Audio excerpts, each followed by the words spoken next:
Welcome to Epic Elite Impossible Demands. This is a simple quest, short quest. It's the first one in the chain 1 for flagging for Caught in the Web. But I haven't done a video for it before, so I thought I would do that. Nothing's changed on the enhancements or the Epic Destiny side. But I will mention just a couple pieces of gear that are different from last video. So I'm level 22 now, and wasn't really anything going on at level 21. But at level 22 I do have the Epic Torque. That's a base level 20 item, but mine says level 22 because I have it slotted up with a Diamond of Festive Wisdom +2. Formerly known as a Diamond of Spooky Wisdom +2, but they changed it so it could be more universally related to holidays in general.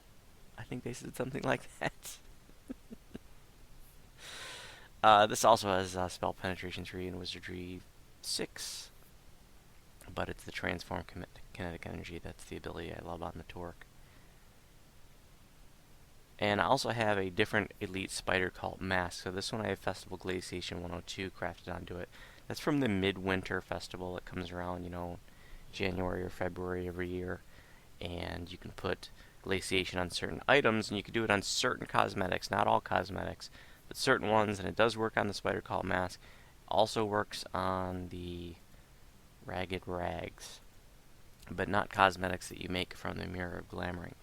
But this is sort of like a free slot. It's a free, basically a free place to put Glaciation 102, and that's the highest glaciation that I'll have until I get Thunderforged at 24.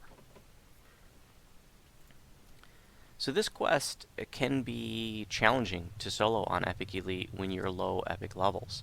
It's easy to get overwhelmed. There are so many things that knock you down here. You can be feared, you can be commanded, you can be knocked down due to Cometfall. You can also be blown over with the wizards casting, Gust of Wind or whatever it is. So there are all kinds of things in here that can neutralize you, and then you can be overwhelmed. It's really easy to die in here. So one of the things that you can do is make sure that you cast Protection from Evil on yourself, and that should protect you from being commanded and other mental compulsions, although I have seen instances, even in this quest, where having Protection from Evil going didn't seem to protect me from being commanded. So not sure if something's broken there right now. I think the Stand Against the Tide, which I didn't have on for some reason, from Sentinel will protect you from being knocked down from the Cometfall. But unfortunately, the Gust of Wind will still knock you down. But we got lots of defenses, so if they do knock us down, it shouldn't be a big deal. Like I said, you can also be feared, so Greater Heroism will protect you against that. If I can get an Arcane spell, success. Fail, fail, fail.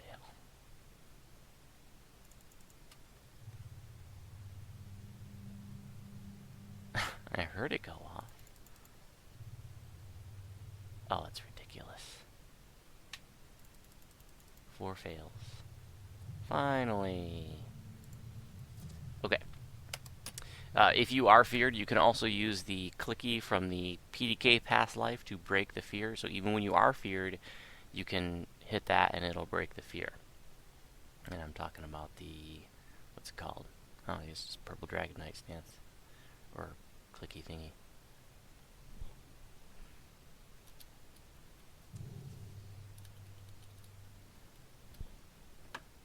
Where is it? The priestess demands. Do not play games, fool.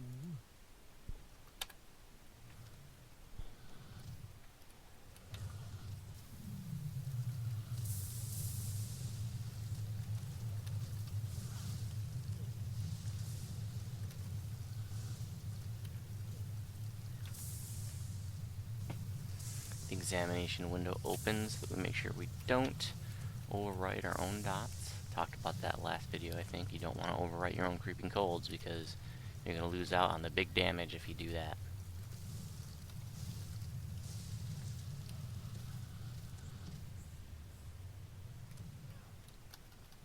When she gets down to half. She sacrifices the purple Dragon Knight. And if you haven't done this quest in a long time, maybe you took a break or something like that, they did make some changes to the way people used to farm this. You can't lure her back through the door anymore. But we're just going to go in there, and we're going to grab her attention real quick by just hitting her with something. And then we're not going to DPS her anymore, though. We're going to take out the trash first. Because if we DPS her down, she's just going to sacrifice the living mobs. Anyway, so we're going to get rid of all the trash, and then we're going to get rid of the prisoners in the corner.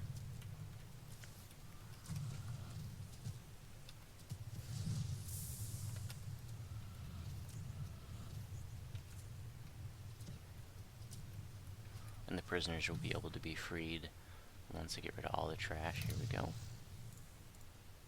And then she's going to eat them up. And she's got extra buffs and damage reduction when she's got her healthy red glow. She has that when she sacrifices to regenerate. Now she is a caster, as you can see, and she will move away if you approach her. She'll keep moving around, but like a lot of casters, she'll just stand there if you just don't move. So if if you want your AoEs to hit her, don't attack her.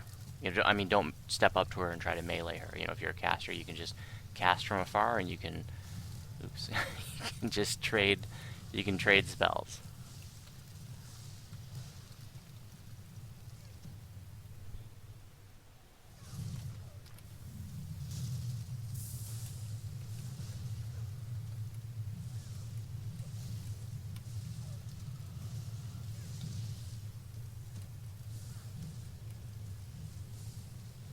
Now you can go through the house, and clear that out and get your trap bonuses, and there's a secret passage up there with a spider optional, and I haven't done that in years. I don't even remember where the secret passage is. But, this one, I don't really, there's nothing in that optional secret, that chest. It's just do it quick, get your XP, get your chest. This is where a sacrificial dagger comes from, which is kind of a neat little dagger for level 20. I don't think a lot of people use it anymore, but it's not bad. Well, that's it. Quick and easy this time. Get your loot, get out. Thanks for watching. If you have any questions about my videos, you can respond on YouTube. If you have questions about my build, you can respond in the Gnome Druid forums. And if you happen to be on Sarlona, you are welcome to send me a tell.